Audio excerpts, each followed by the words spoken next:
আসসালামু আলাইকুম, সবাই কেমন আছেন? আশা করি সকলে খুব ভালো আছেন। আল্লাহ পাকের অশেষ রহমতে আপনাদের দোয়ায় আমরাও বেশ ভালো আছি। তো আজকে সকালবেলা থেকে ভিডিওটা স্টার্ট করলাম, আর দেখতেই পাচ্ছেন আজকে রোদের ছিটা ফোটাও নেই। মানে হচ্ছে সকালবেলা থেকে একটা মেঘলা মেঘলা ওয়েদার এবং যথেষ্ট ঠান্ডাও কিন্তু পড়েছে। তো আজকে ছিল ছুটির দিন। ছুটির দিনে দেখা যাক আপনাদের সাথে কতটুকু কি শেয়ার করতে পারি। আর আমার মেয়ে কিন্তু, আমি যখন ভয়েস ওভার দিচ্ছি, সে আমার কোলে ঘুমাচ্ছে। তো মেয়ে ঘুমাচ্ছে আর মা ভয়েস ওভার দিচ্ছে। আসলে যাদের ছোট বাচ্চা কাচ্চা থাকে তাদের কখনোই কিন্তু সময় মতো কাজটা করা হয়ে ওঠে না। আমার বেলায়ও তাই। যখন আমার মেয়ে ছোট ছিল, খুব বেশি ছোট ছিল, এখন তো তাও মোটামুটি স্কুলে যায়, যখন একেবারেই ও ছোট ছিল তখন কিন্তু আমি কোনো কাজই সময় মতো করে উঠতে পারতাম না। তো এই জিনিসগুলো একটা মায়ের ওপরে যে কতটা মানে শারীরিক এবং মানসিক প্রভাব ফেলে, মানে একদিকে ঘর সামলানো, সংসার সামলানো, অন্যদিকে বাচ্চার মানে হচ্ছে প্রেশার। তো একটা বাচ্চা যখন নতুন হয় তখন আসলে দেখা যায় সবাই কিন্তু ওই বাচ্চাকে নিয়ে মেতে থাকে, কিন্তু মায়ের যে একটা পরিবর্তন হয়েছে বা তার রুটিনে একটা পরিবর্তন হয়েছে, শারীরিকভাবে একটা পরিবর্তন হয়েছে, এই জিনিসটা কিন্তু অনেকেই বুঝতে চায় না। তো তখন দেখা যায় ওই মাটাই কিন্তু হচ্ছে আপনার হতাশা বা নানা ধরনের ডিপ্রেশনে ভুগে। তো এই যে ঘুম থেকে উঠে সকালবেলা সব কাজ করে ফেলেছি। আর জানি না আপনাদের সাথে এমন হয় কি না, আমার কাছে যেটা মনে হয় যে ঘুম থেকে দেরি করে উঠলে হয়তো কাজগুলো হয় ঠিকই, কিন্তু কাজের যে গতিটা না সেটা হারায় যায়। মানে কেন যেন কেমন যেন একটা আলসেমি চলে আসে, কাজ করতে ইচ্ছা হয় না। তো দেখা যায় যে ছুটির দিনগুলোতেও কিন্তু আমি ওই ভোর 5টা 5:30টার দিকে ঘুম থেকে উঠি, হয়তো একটু শুয়ে বসে কাজগুলো করি, মানে রয়ে শোয়ে কাজগুলো করি, কিন্তু ওরকম তাড়াহুড়ো থাকে না, কিন্তু চেষ্টা করি মানে সময় মতো কাজগুলো করতে। তা না হলে আমার কাছে কেমন জানি আলসেমি লাগে, মানে কাজগুলো করতে ইচ্ছা হয় না। আর এই যে বাসায় একটা নতুন জিনিস আসছে, আপনাদের সাথে ভাবলাম যে এটা তো শেয়ার করা হয়নি, তো একটু শেয়ার করি। তো এটা আপনাদের ভাইয়া অ্যামাজন থেকে অর্ডার করেছিল, এই কারণে আমার দামটা ঠিক জানা নাই, তবে এইটা বলতে পারেন যে প্রয়োজনের খাতিরেই নেওয়া। কারণ আমাদের বাসায় কোনো ডিম লাইট নাই, বা টেবিল ল্যাম্প নিব সেটাও খুব ঝামেলার মনে হয়। তো এই কারণে রাতে দেখা যায় যে লাইট জ্বালায় ঘুমাইতে হয়, যেটা খুব ডিস্টার্বিং। তো এই কারণেই এটা নেওয়া। আর এটা দেখেন কতগুলো কালার চেঞ্জ হচ্ছে। তো কালার যেহেতু চেঞ্জ হয়, এই কারণে আমার মেয়ের এটা খুব বেশি পছন্দ। তো ও সবসময় চায় যে এরকম হোক, মানে এক একটার পর এক একটা কালার চেঞ্জ হোক। তো আমরা সেটা করি না, এক কালারই দিয়ে রাখি, যাতে করে জিনিসটা যদি আবার নষ্ট হয়ে যায় এই ভয়ে। তো হচ্ছে ইলেকট্রনিক্স জিনিসই আমার কাছে মনে হয় যে এমন যে টিকলে ভালো, না টিকলে গেল। অনেক নামি দামি ব্র্যান্ডের জিনিসও অনেক সময় দেখা যায় যে 6 মাস হতেই নষ্ট হয়ে যায়, তখন সেটা আবার সার্ভিসিং করাতে হয়, এরকম আর কি। আমার কাছে তো এরকমই মনে হয়। তো আপনাদের কাছে লাইটটা কেমন লেগেছে কমেন্টের মাধ্যমে জানাবেন। আর এখন যেহেতু আজকে ছুটির দিন, তো চলে আসলাম যে রান্নাবান্নার প্রিপারেশান নিতে। কারণ হচ্ছে সকালবেলাটা আমাদের দেখা যায় যে আগের দিন রাতে যেটা রান্না করি হয় সেটা খেয়ে বের হয়ে যায়, অথবা দেখা যায় যে চট জলদি কিছু করে ফেলি, মানে গরম গরম কিছু খাবো বা সকালবেলা তৎক্ষণাৎ করে কিছু খাবো, সেই সময়টা হয়ে ওঠে না। তো আজকে যেহেতু সময় পেয়েছি, ভাবলাম আজকে একটু ডিফারেন্ট কিছু করি। তো এই তো। আর ওইদিকে যে হচ্ছে বিফ কারিটা করেছিলাম সেটা কিন্তু গতদিন রাতেই করেছিলাম, আর এখন প্ল্যান হচ্ছে গরম গরম খিচুড়ি রান্না করব। তো এই তো খিচুড়ি এইভাবেও অনেক সময় আমি রান্না করি, আবার দেখা যায় যে হচ্ছে সব কিছু মাখায় প্রেশার কুকারে দিয়ে দিই, এইভাবেও রান্না করি। যখন যেটা সুবিধা হয় তখন সেইভাবেই রান্না করি।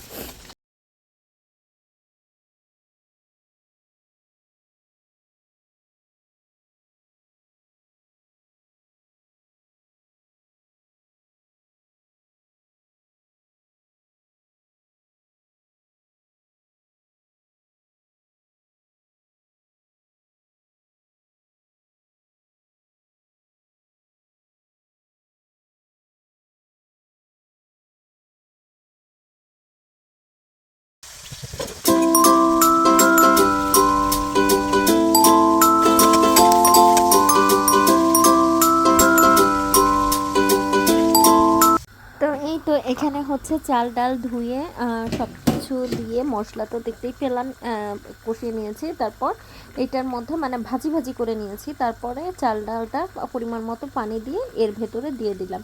এখন জাস্ট হওয়ার অপেক্ষা। তো আমার হচ্ছে একটু পানি পানি খিচুড়ি থেকে ঝরঝরা খিচুড়ি খেতে খুব ভালো লাগে, কিন্তু এটা খুব একটা ঝরঝরা হয়নি। তো তারপরে আবার মনে হলো যে না, একটু বাগার দিয়ে দিই, তাহলে হয়তো টেস্টটা আরও বেশি ডিফারেন্ট আসবে। তো এখানে আমি হচ্ছে জিরাটা ফোড়ন যেটা আর কি সেটা দিয়ে বাগার দিয়েছি, একটু ঘি দিয়ে, একটু আদা কুচি দিয়ে, তারপরে আমি এটা বাগার দিয়ে নিয়েছি এবং খেতে যথেষ্ট ভালো হয়েছিল, মানে ঝরঝরা খিচুড়ির মতোই হয়েছিল।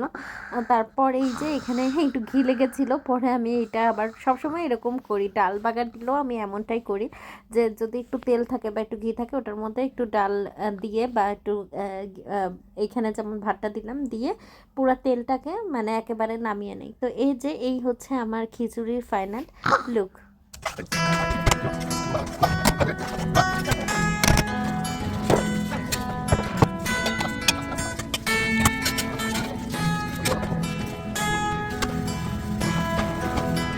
তো ছুটির দিন মানে যে শুধু ঘোরাঘুরি খাওয়া দাওয়া তেমনটা না, অনেক বাড়তি কাজও থাকে। তো সেই বাড়তি কাজগুলোই আজকে আপনাদের সাথে একটু শেয়ার করলাম।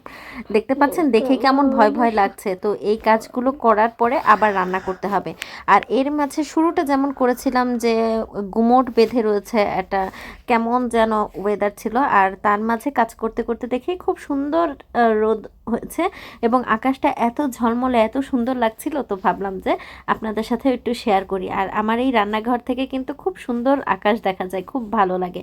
তো এখন আকাশ দেখলে চলবে না, এখন রান্না করতে হবে। আর আজকে রান্নায় কি কি থাকছে সেটা দেখার জন্য পুরো ভিডিওটা দেখতে হবে, স্কিপ না করে।